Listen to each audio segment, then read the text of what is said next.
Well, all right there, everyone. This is Music is a Journey. I'm Peter. Yeah, I've had my head down in a rabbit hole for the last little while here and haven't been so busy making videos. If you saw a bunch of my videos recently, most of them were pre-recorded a few weeks ago and then just uploaded with a schedule.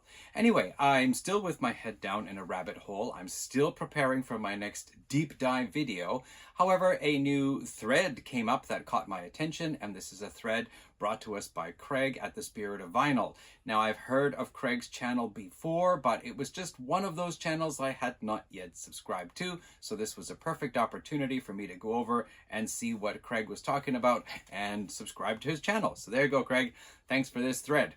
So the thread is to name albums or song titles or album covers or whatever related to horses, because Craig lives in Kentucky and the Kentucky Derby is coming up, so that inspired him to think about a horse thread. So he showed 5 albums, and I originally had picked out 5, but as I was searching for one, I found another, and in the end I decided to just go with 6. So let's get started on it, shall we?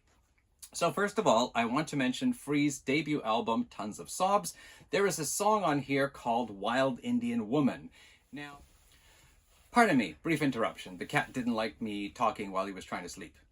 That's me getting back for him, meowing in my face at 4:30 in the morning. So anyway, Free's debut album, Tons of Sobs, there's a song on here called Wild Indian Woman, and it has a line, one of my favorite Free song lines. It goes, "You don't need your horses, baby. You got me to ride." So, yeah, not exactly about horses, but mentions horses in the song lyric. Okay, moving along. Deep Purple's Who Do We Think We Are? This is a reissue with a bonus track, and there is a song with bonus tracks, and there is a song on here that was originally recorded in the original sessions called Painted Horse. However, at this time, Ritchie Blackmore and Ian Gillan were really disliking each other, and Ian Gillan had some criticism about Ritchie's something or another, and so Ritchie said his singing on that song is just terrible, and if he thinks that's the kind of thing we're going to do on the album, we're not. And so Ritchie voted that song off the record, but it's included as a bonus track here, Painted Horse.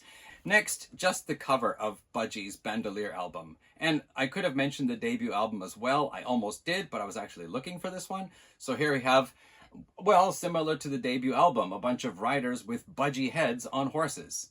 The Revenge of Vera Gemini, Obi strip off, The Revenge of Vera Gemini on this Blue Oyster Cult album Agents of Fortune is sung by Albert Bouchard and Patti Smith. Now, Patti Smith had just released an album at the time called Horses, which I saw at least one person mention. And in The Revenge of Vera Gemini, Albert Bouchard sings, "No, oh no, no more horses. We're gonna swim like a fish." So I thought it was really interesting that he sang that line, "No more horses," and Patti Smith, who released the album Horses, is singing with him on that song. So there we go. Another song that mentions horses in the lyrics. One that came to mind here was Saxon. So this is a variation or an alternate version of the cover for the Crusader album. Actually, in very small print, it's on the back here. I'll show you the larger version. This is a compilation of Saxon's first 7 albums, including a live EP, Fat Boy box here. And Crusader has... sorry, just a minute. What's going on out there? Guys, keep it down. I'm trying to make a video. I can't hear myself talk.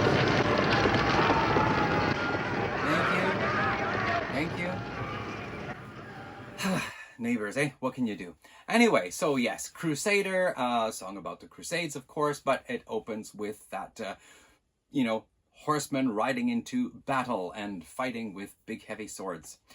So this last one here, this is an album by Enslaved. They're a Norwegian band, originally started out as a black metal band, but gradually evolved into a black metal, post-metal, progressive rock type of band. And that's where we are by the time we reach this album here from, I think it was 2018.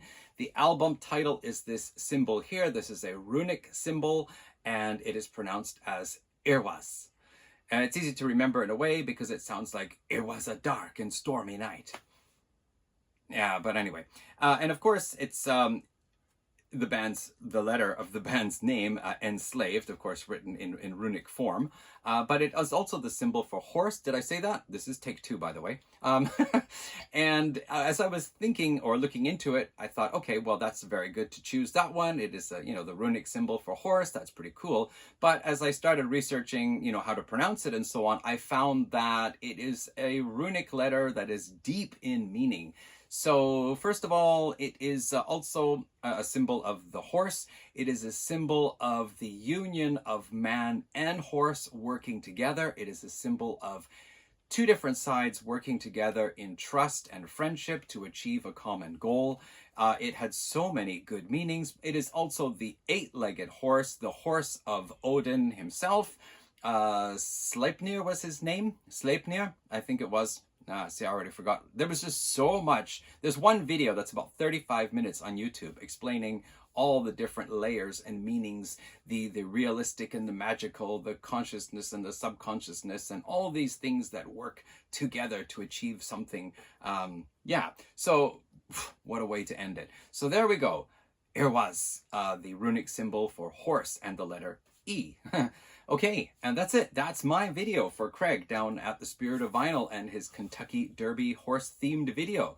I could have mentioned Kentucky Woman, the cover version at least by Deep Purple, or Back in the Saddle by Aerosmith, but let's just cool it right there, everybody. All right, have a happy Kentucky Derby, Craig.